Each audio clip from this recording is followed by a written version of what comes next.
안녕하십니까. 저는 70을 바라보고 있는 할머니입니다.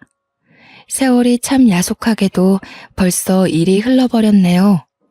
정말 바쁘게 살다 보니까 제 인생에 굴곡이 일이 많았는지 모르고 지냈는데 여유가 생겨서 뒤를 돌아보니 참 험난하게도 살았다 싶습니다. 마음에 쌓아두고 살자니 가슴이 영 답답한 것이 어딘가에 속 시원히 털어놓고 싶어서 이렇게 독수리 타자로 한자 한자 글을 써내려고 합니다. 요즘은 라디오나 TV가 아니어도 이렇게 개개인의 편을 받아주는 곳이 있어서 얼마나 힘이 나는지 모르겠네요. 그럼 조금 서툰 글솜씨로 이야기를 시작해 보도록 하겠습니다. 저에게는 아주 똑똑한 딸이 하나 있습니다. 세상 물정은 하나도 모르지만 공부머리만큼은 정말 좋은 딸이었어요. 난다긴다 하는 교육구 동네에서 살았던 것도 아니고 유학은커녕 사교육 한번 제대로 시켜보지 못한 딸이었습니다. 돈이 없었던 것도 아니었는데 참 쓸 줄 모르고 품에 꼭 끌어안고만 살았던 터라 딸이 편히 공부할 수 있도록 지원도 못해줬네요. 하지만 우리 딸은 그런 와중에도 늘 전교 1등을 하던 아이였습니다. 단 한 가지, 공부머리만 좋았던 딸이 친구들이나 사회에서 상처를 받고 돌아올까 걱정이 참 많이 되었습니다. 성격 자체가 조금 소심하기도 하고 은둔형인 딸은 친구도 별로 없고 공부를 제외한 다른 일에 똑부러지게 행동하지 못했거든요. 당연히 나이가 차도록 연애 한번 못해보고 살았습니다. 우리 딸은 대한민국에서 내노라 하는 명문대학을 장학금까지 받으면서 다녔습니다.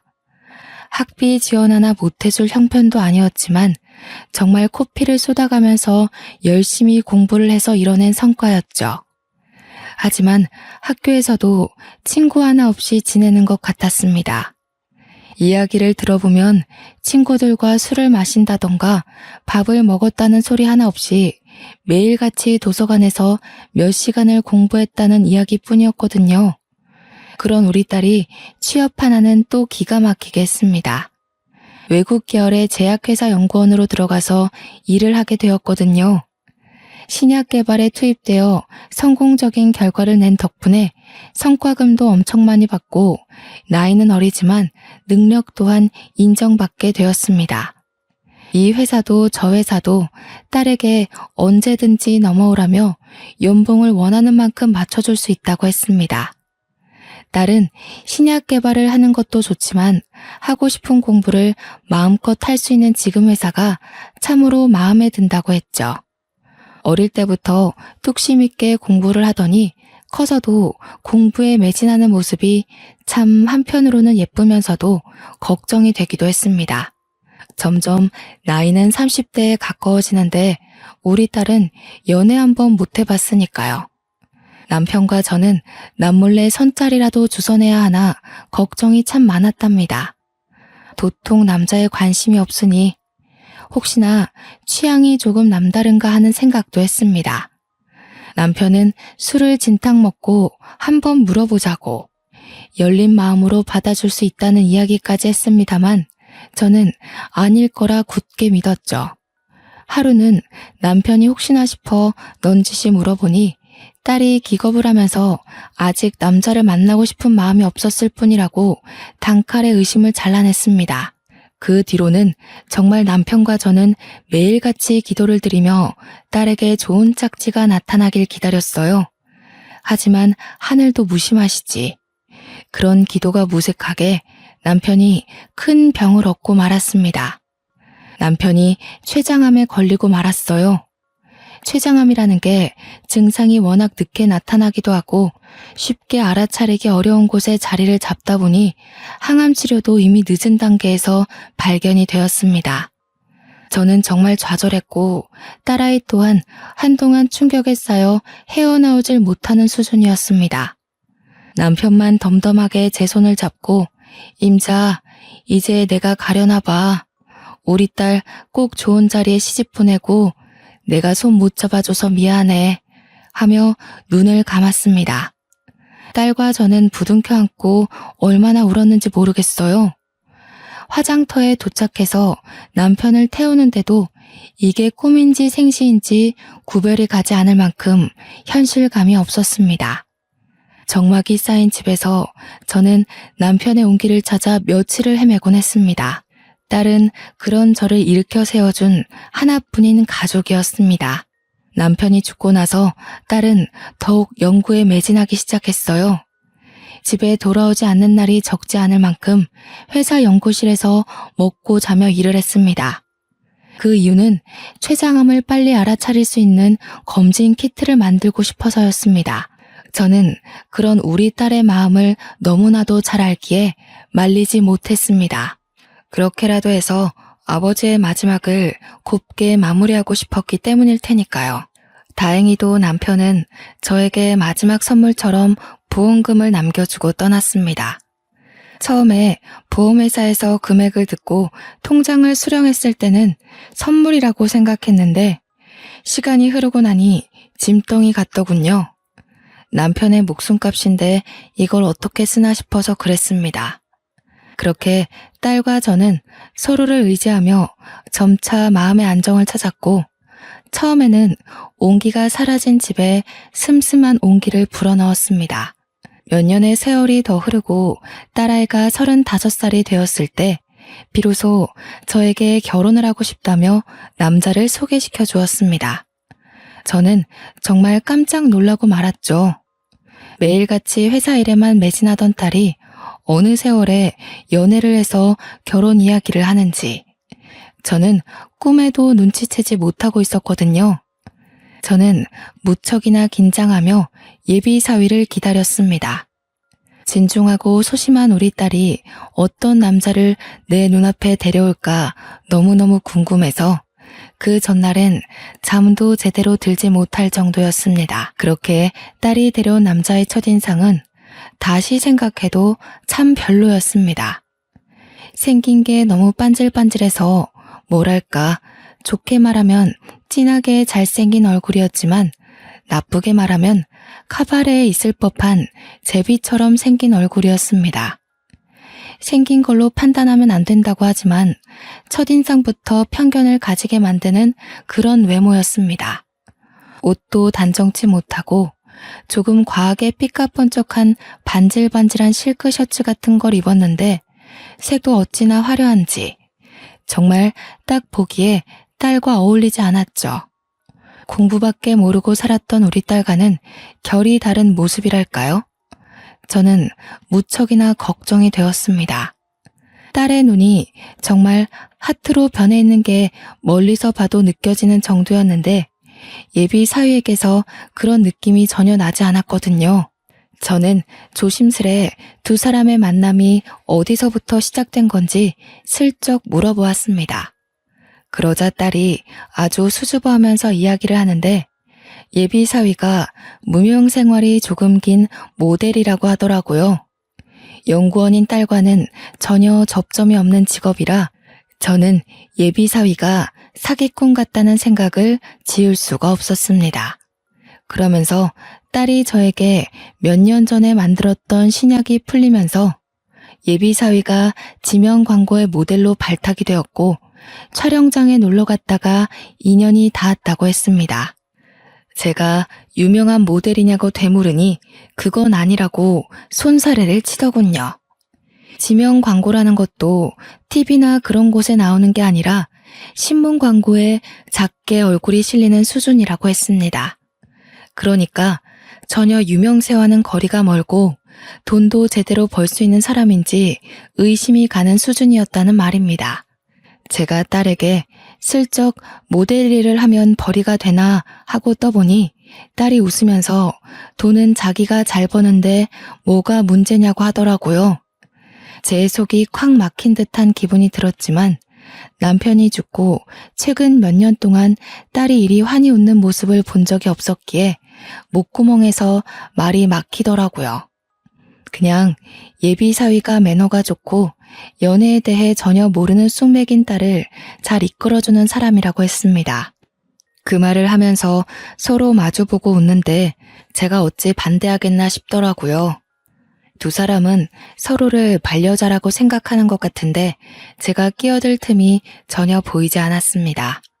딸은 자기가 연애를 안 해봐서 연애에 대해 잘 모르는 부분을 예비 사위가 잘 알려준다고 이야기를 덧붙였습니다. 저는 속으로 생각했죠. 연애에 뭘 알려줄 게 있나? 그냥 마음 가는 대로 살면 되지. 라고요. 둘이 결혼을 하겠다고 했으니 저도 심도 깊은 질문들을 이어갔습니다. 부모님은 뭘 하시는지, 학교는 어디까지 나왔는지. 그런데 그 질문조차 딸이 계속 가로채더라고요. 저는 답답했지만 오죽 좋으면 저러나 싶었습니다.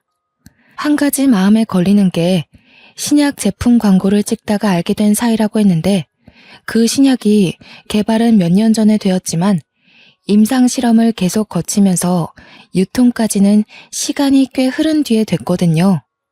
그러니까 한마디로 시중에 그 제품이 풀린 지 몇 개월 안 됐다는 말입니다. 그래서 정확한 연애 기간이 얼마나 되었는가 하고 물어보니 딱 3개월 됐다고 하더라고요. 그래서 이때다 싶어서 제가 말을 했죠. 고작 3개월 만났는데 벌써부터 결혼 이야기를 하고 있냐고요. 선자리에서 만나 서로의 조건을 보고 결혼을 하는 것도 아니고 연애 결혼인데 3개월 만에 하는 건 아닌 것 같다고 했습니다. 그러자 딸이 울상을 하면서 이 사람이 아니면 자기 평생 결혼 못할 것 같다고 저한테 애원을 하더군요. 하지만 저는 의견을 굽힐 생각이 없었습니다. 제가 조금 더 고민을 해보자 아직은 시기가 이르다.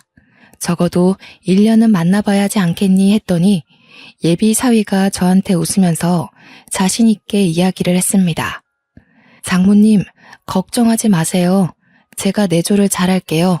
라고요. 내조라니 정말 제 딸의 고생길이 훤히 열리는 듯한 느낌이 들었습니다. 그 만남 이후로 저는 머리를 싸매고 누웠습니다. 결혼 결사반대를 외치면서 말이죠.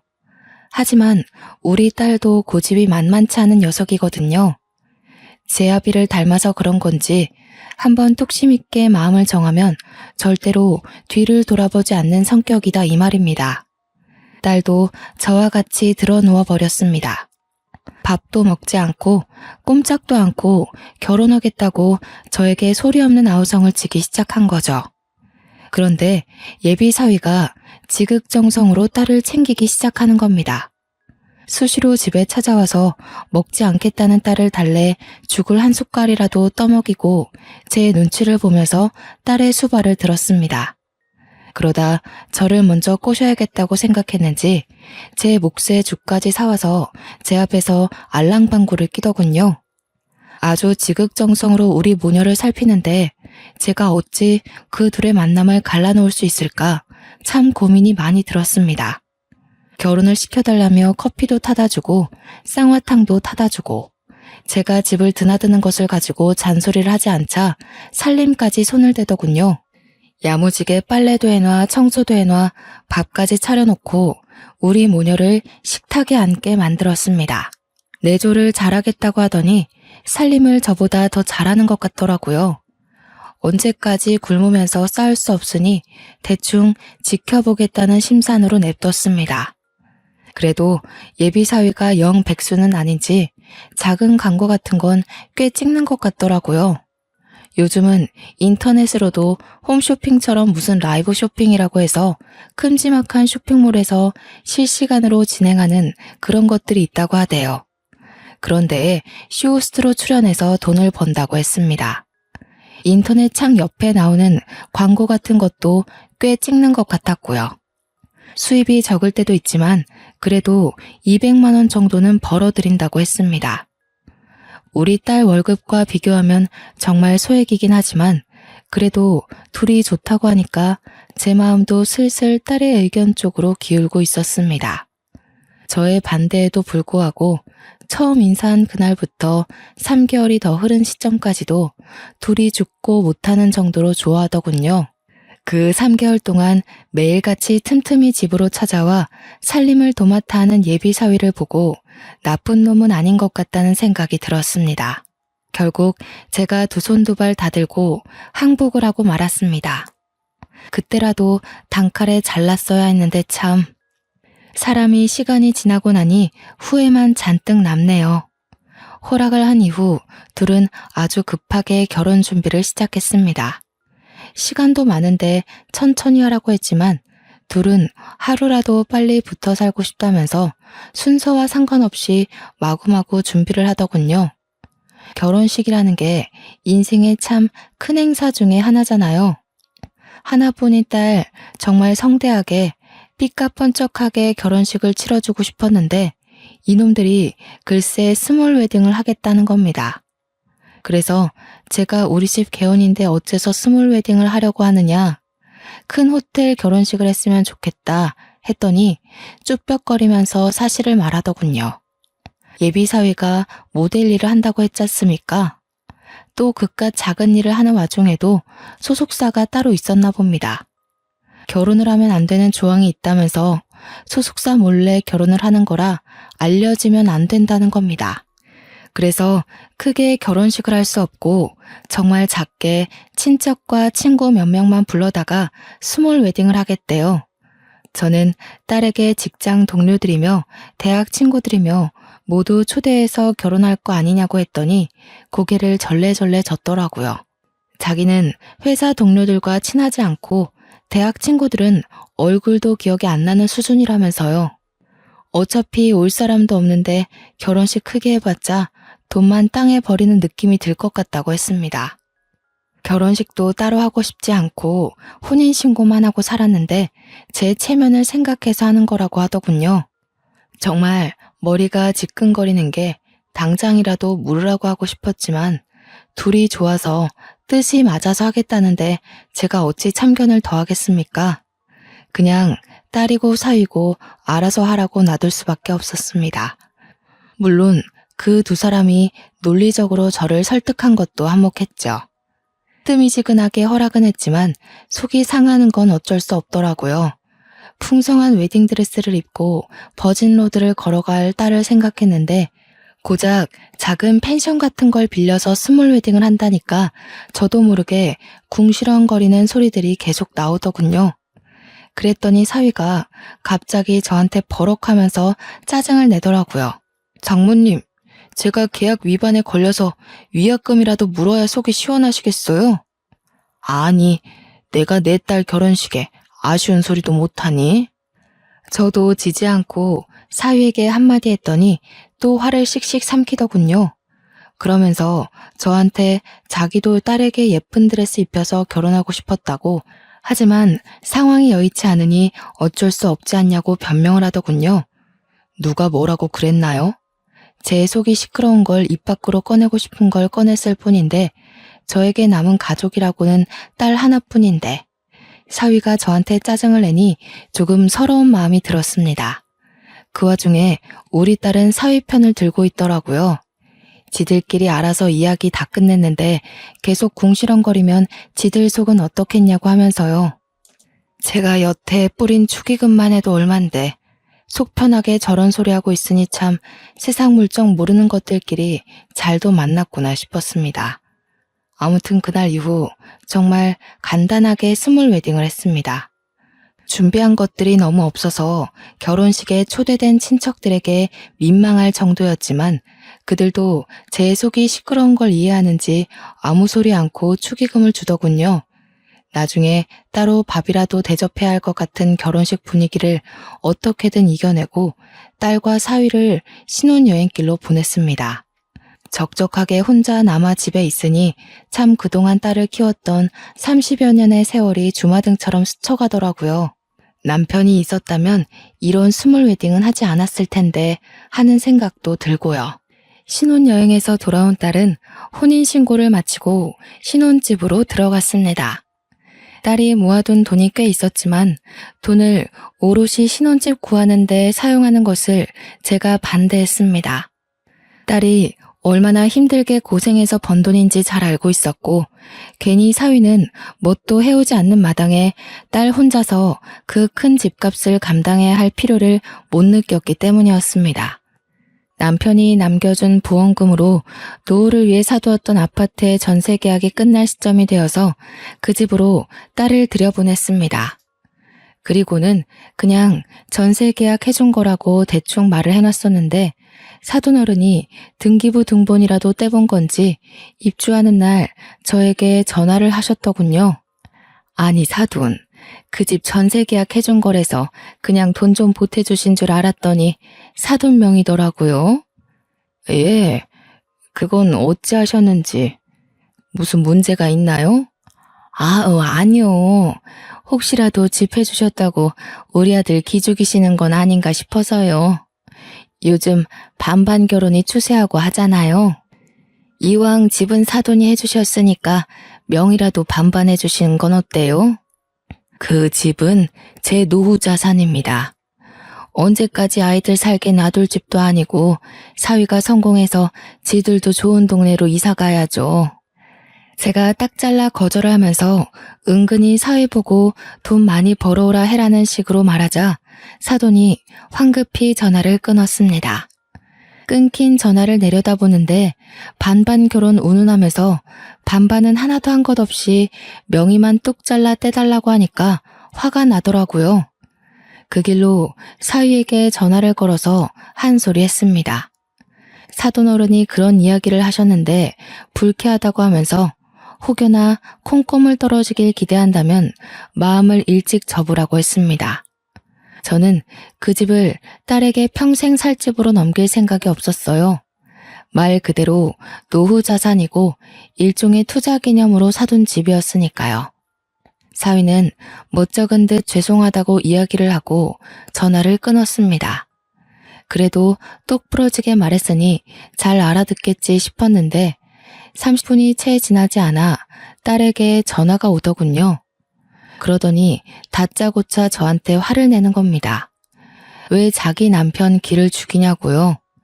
제가 도대체 언제 기를 죽였다는 건지 기가 막히고 코가 막혔습니다. 그러면 나한테 명의 반반해달라고 이야기하는 건 기를 살리는 말이냐고 했더니 딸이 입을 꾹 다물더라고요. 무슨 오해가 있어서 그런 것 같다면서 그런 문제는 신경 쓰지 않아도 된다고 지들도 돈 벌어서 큰 집 갈 거라고 하대요. 그래서 그냥 무소식이 희소식이다 생각하고 살 테니 잘 살아보라고 했습니다. 그렇게 한동안을 서로 연락 없이 살았습니다. 저도 제 나름대로의 사교 활동을 하느라 바빴고 딸은 신약 연구 프로젝트에 참여하게 되어 매일 야근을 한다고 했습니다. 배양하는 세포가 10시간 이상을 살 수가 없어서 자꾸 지켜봐야 한다 어쩐다 했는데 어려운 분야라 그런지 알아듣질 못하겠더군요. 그런데 제가 친구들을 만나러 나갔다가 지독한 독감이라도 옮은 것인지 그날 저녁부터 몸이 으슬으슬 아프기 시작했습니다. 아침에 눈을 떴는데 열이 39도까지 오르더라고요. 그래서 동네 병원으로 가서 독감 검사를 해야겠다 싶어 옷을 주섬주섬 입는데 머리가 핑핑 돌아서 도무지 움직이지를 못하겠는 겁니다. 딸이 분가하기 전이었다면 분명 약이며 뭐며 일일이 다 챙겨주고 있을 텐데 결혼해서 나가서 사니까 저를 챙겨줄 사람이 하나 없더군요. 그럴 때면 정말 일찍 절두고 떠나버린 남편이 야속하게만 느껴졌습니다. 딸은 새 프로젝트 때문에 바쁘다고 했으니 저를 병원까지 데려다 줄 사람은 사위 하나밖에 없었습니다. 그래서 제가 사위에게 덜덜 떨리는 손을 부여잡고 전화를 걸었습니다. 신호가 한참을 가는데도 받지 않더군요. 그러다 포기하고 전화를 끊을 때쯤 사위가 전화를 받더니 저한테 와다다다 자기 할 말을 쏟아내더군요. 장모님, 제가 결혼한 거 업계에는 비밀이라고 했잖아요. 이렇게 갑자기 전화부터 하시면 제가 곤란하거든요. 제가 결혼한 거 절대로 들키면 안 되니까 앞으로 먼저 전화하지 마세요. 아니 이서방, 지금 그게 나한테 할 소리인가? 용건이 있으시면 문자 메시지 남겨두시면 되잖아요. 그럼 제가 틈날 때 전화를 드릴게요. 제가 위약금 물게 되면 그거 장모님이 내주실 거예요? 아니잖아요. 저 지금 촬영 들어가야 하거든요. 나중에 다시 이야기해요. 그러더니 전화를 뚝 끊어버리는 게 아니겠어요. 아픈 와중에도 제 할 말은 하겠다고 서운한 티를 팍팍 내는데 사위는 한숨을 내쉬면서 바쁘다고 끊어버렸습니다. 잘 나가는 모델이면 또 몰라도 고작 인터넷 광고 몇 개 찍은 걸로 저런 생색을 내니 어이가 없을 뿐이었죠. 이 와중에 열은 계속 오르고 정신은 몽롱해지고 결국 쓰러지기 일보 직전에서야 119에 전화를 걸었습니다. 현관문까지 열었던 것은 기억이 나는데 그 뒤로는 아무것도 기억나지 않더군요. 고열에 정신을 놓아버리고 말았던 것이었어요. 결국 병원 측에서 딸에게 연락이 간 것인지 딸이 병원으로 찾아왔습니다. 병명은 독감으로 인한 급성 폐렴이었어요. 딸은 제가 눈을 뜨자마자 저한테 한다는 소리가 미련하게 왜 집에서 아픈 걸 참고 있냐며 진즉 병원을 왔어야지 하는 겁니다. 저도 갑자기 밤사이 아프기 시작한 거라 이렇게 될 줄 몰랐는데 말이죠. 아픈데 딸까지 제 마음을 몰라주니 너무 서럽더라고요. 그러면서 전화는 왜 안 했냐고 하는데 제가 눈물을 뚝뚝 흘리면서 사위에게 전화를 했다고 했습니다. 딸이 바쁜 거 아니까 사위에게 전화를 했는데 매몰차게 전화하지 말라 했다고 하니 딸이 당황하더군요. 그러더니 저한테 요즘 사위가 일이 밀려 들어와서 많이 바쁘다고 앞으로는 지한테 하라고 하더이다. 제 생각엔 백수나 다름없는 사이놈인데 그깟 거 몇 개 했다고 웃새는 꼴이라니.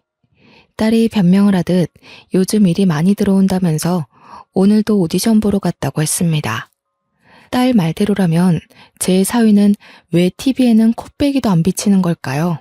자랑도 엄청나게 했을 법한데 조용한 걸 보면 오디션 보는 족족 떨어지는 건 아닐까요?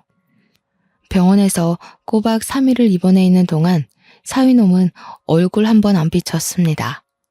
태어나는 날에도 딸 혼자 왔길래 사위는 어쩌고 너 혼자 왔냐고 전화해서 데리러 오라고 말하라 했습니다. 그러자 딸이 우물쭈물하면서 전화기를 꺼내지도 않더군요. 전화해보라고 독촉을 하니 그제서야 전화를 못한다고 하는 겁니다. 제가 왜 전화도 못하냐고 물어보니 위약금 물면 어떻게 하냐고 실없는 소리를 하는 겁니다. 자기랑 결혼한 걸 다른 사람들은 모르지 않겠냐고 웃으면서 이야기를 하는데 정말 머리 한 쥐어받고 싶었습니다.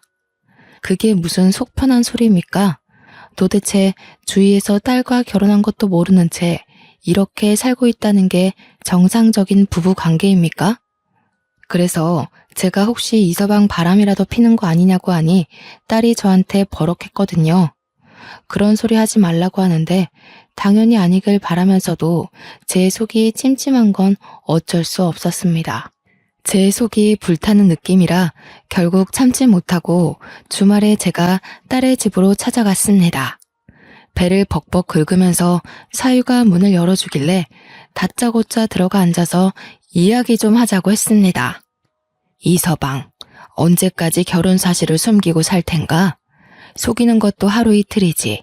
소속사에서도 이야기하고 유부남인 걸 밝히는 게 좋지 않겠어? 장모님, 원래 미혼이어야 인기가 더 높아지는 거 모르세요? 나중에 제가 남들이 뭐라 할 수 없을 만큼 유명해지면 그때 다 밝힐 거예요. 아무리 그래도 그렇지. 그때 되면 잃을 게 더 많다는 걸 모르고 하는 소리야 지금? 저 이제서야 인터넷 라이브 쇼핑몰이며 홈쇼핑 채널에서도 슬슬 입지로 오고 있는 중이라고요. 제가 고정으로 출연하는 방송도 2개나 생겼고요. 제가 알아서 할게요. 딸은 그 와중에 고개를 끄덕이면서 사위 말이 맞단 식으로 행동을 했습니다. 제 속이 얼마나 섭섭하고 그랬겠어요. 이대로 가다가는 딸과의 관계마저도 틀어질 것 같다는 생각이 번뜩 들었습니다. 너무나도 서운해서 더는 말도 섞고 싶지 않았기에 저는 딸에게 답답해서 못 보겠다고 이야기를 했습니다.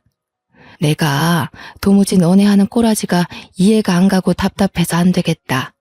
우리 그냥 서로 무소식이 희소식이다 생각하고 얼굴 보지 말고 지내자. 제가 칼같이 자르고 뒤를 돌아서니 딸이 엄마, 엄마, 이대로 가면 어떡해 하며 저를 부르더군요. 하지만 그냥 무시한 채 흘러내리는 눈물을 대충 닦고서는 집으로 돌아왔습니다. 그렇게 한 3일을 내가 지를 어떻게 키웠는데 하며 가슴을 퍽퍽 치며 울었던 것 같네요. 하지만 딸도 그날 이후 저에게 따로 연락을 하지 않았습니다. 당연히 간이고 쓸개고 다 빼줄 것처럼 굴었던 사위놈도 저에게 연락을 하지 않았고요.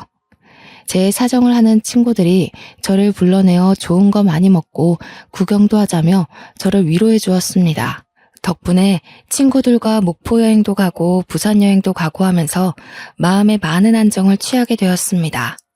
그렇게 1년이라는 시간이 지나는 동안 명절에도 제 생일에도 딸네 부부는 연락 한 통 없었습니다. 물론 저도 딸 생일이나 사위 생일에 먼저 연락을 하지 않았으니 쌤쌤이라고 해도 무방하겠네요. 찾아오지도 않고 그 흔한 문자 한 통 없으니 가슴이 아리고 쓰리고 했지만 없는 셈 치고 살자고 마음을 먹었습니다. 간간히 그리운 마음도 들었지만 연락해봐야 제 속만 아프지 않겠습니까? 걷어낼 수 있을 때에는 가차없이 걷어놔야겠지요. 1년이 지난 어느 날 무심코 일일 드라마를 보다가 TV 채널을 돌렸는데 사위가 광고에 떡하니 나오지 않겠습니까? 보니까 무슨 노래 경영 프로그램 광고였는데 거기에 출연을 하는 모양인지 사위 얼굴이 떡하니 잡히더군요. 약간 반가운 마음도 들고 그래서 이제는 TV에 나올 만큼 성공했구나 싶어서 용기를 내어 딸에게 전화를 걸었습니다. 그런데 딸이 제 전화를 받지 않더군요. 일이 많이 바쁜가 싶어서 부재중 연락이 온 것을 보면 저에게 연락을 하겠지 싶어서 기다렸습니다. 하지만 밤 12시가 되도록 딸에게 연락이 없었습니다. 그때부터 제 가슴이 콩닥콩닥 뛰더니 불안한 마음이 자꾸 들더군요. 그래서 늦은 밤이지만 사위에게 연락을 해봐야겠다 싶어서 전화를 걸었습니다. 금방 사위가 받아서 여보세요 하길래 나일세 하고 받았더니 누구세요? 이러는 게 아니겠습니까? 제 번호도 저장을 안 해둔 건지 아니면 지워버린 건지 제가 누군지 모르는 눈치였습니다. 제가 한숨을 푹 쉬면서 자네 장모일세 하니까 갑자기 목소리가 싹 바뀌더니 왜 전화하셨어요? 하고 되묻더라고요. 자네 TV 광고에 나온 거 보고 전화했네. 이제는 TV에도 나오고 돈은 좀 벌었는가? 자네가 그렇게 말하던 유명한 사람이 되었으니 이제 우리 딸이랑 결혼한 것도 다 밝혔나 싶어서 전화해봤네. 그러니 사위가 나지막하게 작은 목소리로 저에게 대꾸를 했습니다. 제가 미쳤어요? 결혼했다고 이야기를 하고 다니게? 그건 그렇고 딸이랑 연락도 한 통 안 하고 사시나 봐요, 여전히? 그게 무슨 소린가 자네. 뚱딴지 같은 소리를 하고 있어. 같이 사니까 잘 알 거 아닌가. 지난 1년 동안 서로 연락은커녕 얼굴도 안 보고 살았다는 걸. 모르셨어요? 저희 별거한 지 꽤 됐는데. 그러더니 저한테 딸한테 이야기 마저 들으세요 하고 전화를 뚝 끊어버리는 게 아니겠어요? 밤 12시고 나발이고 너무 놀라서 저는 딸의 집으로 찾아갔습니다. 별거 중이라니 도대체 그동안 무슨 일이 있었던 건지 딸의 얼굴을 직접 보고 이야기를 들어야 속이 시원할 것 같았습니다. 그런데 배를 한참 누르자 현관문을 열고 떡하니 나오는 것이 딸이 아니라 사위이지 뭡니까? 제가 너무 놀라서 자네가 왜 여기서 나와? 하고 물어보니 어리둥절한 얼굴로 왜요? 하고 묻는 겁니다. 왜요? 아니 우리 딸 집에서 왜 자네가 나오냐니까. 별거 중이라며. 짐 싸서 나간 게 장모님 딸이에요. 이게 말이나 되는 소린가 지금? 내 명의의 집인데 내 딸이 나간다는 게. 우리를 얼마나 우습게 알았으면 이런 파렴치한 짓을 꾸며? 당장 짐 싸서 나가게. 제가 소리를 버럭버럭 지르면서 화를 내자 사위의 얼굴이 약간 구겨졌어요. 그런데 그 뒤에서 어떤 여자가 갑자기 자기야 누구야? 하는 소리로 사위에게 말을 거는 거 아니겠어요. 저는 놀래서 눈이 동그랗게 변했고 사위는 골치 아픈 일이 생겼다는 얼굴로 뒤를 돌아봤습니다. 자기야? 이 미친놈이 바람까지 피고 앉았어? 내 집에서 상간녀랑 함께 지내고 있단 말이야? 내가 누군지 궁금하쇼? 내가 이 버러지 같은 놈 장모 되는 사람이요. 장모요? 무슨 소리야 자기야? 자기 유부남이었어? 여자친구 없다며. 그러자 사위가 막 횡설수설하면서 변명을 시작하는데 듣기에도 말도 안 되는 말들만 내뱉고 있었습니다. 상간녀가 씩씩거리면서 사위의 뺨을 확 내리치는데 얼굴이 돌아갈 정도로 세게 때리더라고요. 그러자 사위가 씩씩거리면서 상간녀에게 내일 촬영 있는데 얼굴을 때리면 어떡해 이러면서 둘이 싸우기 시작하는 겁니다. 둘이 서로 욕을 내뱉으면서 네가 괜히 내가 괜히 하면서 싸우는데 머리가 지끈거리더군요. 도대체 우리 딸은 어디서 뭘 하고 있는지 걱정도 되고요. 둘 다 시끄러워. 싸우려면 내 집에서 나가서 싸워. 내일 날 밝자마자 짐차 불러서 짐 빼게. 그러자 사위가 장모님 오해해요 하면서 갑자기 제 바지가랑이를 붙들고 이야기를 하는데 상간녀라는 여자는 저한테 유부남인 거 진짜 몰랐다고 하면서 도망을 가려고 하더군요. 그 타이밍에 딸에게 전화가 걸려왔어요. 엄마 무슨 일 있어요? 너무 오랜만이죠. 하길래 당장 너 살던 집으로 돌아오라고 하니 말이 없더군요. 사위 이야기 다 들었으니 당장 오라고 하니 20분도 안 되어서 딸아이가 집으로 왔습니다. 둘이 살던 집 근처 원룸을 얻어서 나가 있었다고 하더군요. 이 모질이야. 나가도 저놈이 나가야지 왜 네가 나가고 앉았어? 그러니 딸이 답답하게 저 사람이 원룸 얻을 돈이 어디 있어 이러대요. 제가 딸의 등을 퍽퍽 치면서 그래서 이런 놈이랑 결혼하면 안 된다고 했어 안 했어 하면서 오열을 했습니다. 그러자 딸도 저를 보고 설움이 북받쳤는지 울기 시작했습니다. 딸이 우니 제 가슴이 더 찢어지는 듯한 고통에 휩싸였어요. 저는 앉아서 무릎 꿇고 당장 어디로 이사를 가요? 저 갈 데 없어요 하는 사위의 뺨을 힘껏 내리쳤습니다.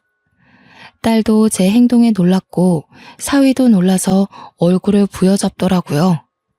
내가 자네 바람피는 꼴까지 다 봤는데 자네를 용서해야 할 이유가 있나? 갈 데 없는 건 내가 알 바가 아니니 당장 꺼지게. 내 눈앞에서 당장 꺼져. 그럼 재산분할 해주셔야죠. 자네가 장가 올 때 뭘 들고 왔다고 재산분할을 요구하나? 법대로 하자고. 바람핀 증거며 뭐며 내 눈으로 똑똑히 봤는데 내가 못할 것 같나?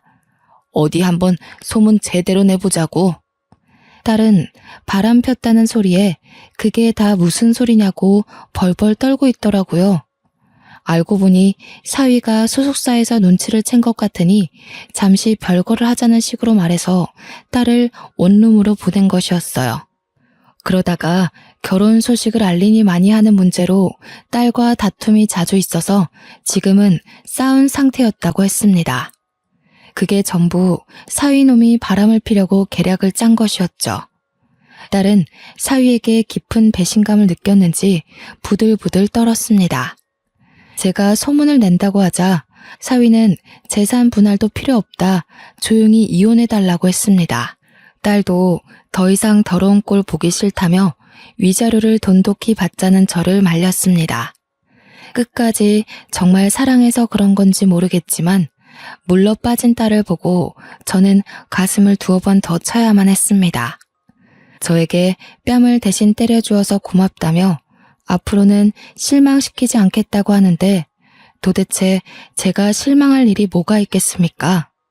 딸의 아픔을 먼저 헤아리지 못한 게 천추의 한이죠. 그렇게 속전속결로 서류까지 잘 정리하고 저는 그 집에서 딸의 짐을 모조리 빼서 저희 집으로 옮기고는 집을 팔아버렸습니다. 어차피 오래 들고 있으려고 했던 집도 아니었고 도무지 찝찝해서 그 집을 가지고 있기 싫었거든요. 그 사이에 시세 차익이 많이 나서 꽤 짭짤하게 부동산 수익을 얻었습니다. 그런데 3개월쯤 지나서 갑자기 모르는 번호로 연락이 오더군요. 바로 사위의 상간녀라는 여자였습니다. 저에게 사위가 자기를 속이고 만난 거나 다름없으니 본인도 피해자라고 위자료를 받아야겠다는 미친 소리를 하지 뭡니까? 저는 경찰서에서 당당하게 만나보자고 했습니다. 어디 상간녀가 조강지처에게 위자료를 달라는 허튼 소리를 하냐고 소리를 지르며 싸웠더니 그냥 해본 말이라고 전화를 뚝 끊더라고요. 끝까지 미친 것들 아니겠습니까? 통화 녹음본을 들고 변호사도 찾아가고 경찰서도 찾아가 봤는데 뾰족한 수가 없더군요. 그래서 그냥 똥 밟았다고 생각하고 말았습니다. 그로부터 일주일 후 이번에는 전 사돈이 저에게 전화를 하더군요. 우리 아들 맨몸으로 쫓겨난 것도 어이가 없어서 말이죠. 그 집에서 살면서 우리 아들이 번 돈도 생활비로 썼을 거 아닙니까? 그럼 집에 대한 기여도가 있는 건데 재산 분할해 주셔야죠. 그 집값이 그리 탐나더이까? 눈에는 눈, 이에는 이 아니겠습니까? 서로 소송전으로 어디 한번 더럽게 굴러봅시다. 그러자 전 사돈이 제 반응을 예상치 못했는지 어버버 하더라고요. 저는 기분이 너무 더러워서 참을 수 없었습니다. 그 길로 인터넷에 사람들이 가장 많이 본다는 사이트에 줄줄이 글을 올렸습니다. 요즘 TV 광고에 나오는 유명세 타는 모델 XXX가 내 사위였다 하면서 글을 올리고 종편 채널에서 하는 노래 부르는 대회에 나온 캡처본을 올렸죠. 당연히 소문은 급 물살을 타고 기사까지 뜨게 되었습니다. 유명해지면 잃을 게 더 많을 거라던 제 말을 무시했던 사위에게 제대로 파급력을 보여주고 싶었죠. 그 글을 엄청 퍼지고 후속 기사에는 소속사에서도 몰랐다고 계약을 파기하겠다고 하더군요.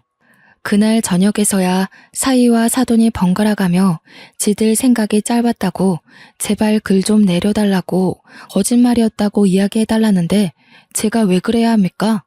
소속사에서 위약금으로 계약금의 몇 배를 달라고 했다더군요. 얼마나 고소한지. 딸과 저는 마사지까지 받고 와서 둘이 나란히 누워 두 다리 뻗고 잠을 잘 잤습니다. 그 이후로 전 사위는 다시 인터넷 방송을 전전하는 신세가 되었고 수억의 빚을 떠안게 되었다고 했습니다. 이래서 사람이 언제까지 비밀을 숨기고 살 수 없는 거겠죠. 마음도 곱게 쓰고 가진 것보다 더 욕심내면서 살면 안 된다는 걸 깨우쳤길 바랍니다. 서툰 글솜씨로 이렇게 길게 사연을 써서 보내게 되었네요. 추워지는 날씨에 평안한 하루 보내시길 바라면서 제 글은 여기서 마무리하도록 하겠습니다.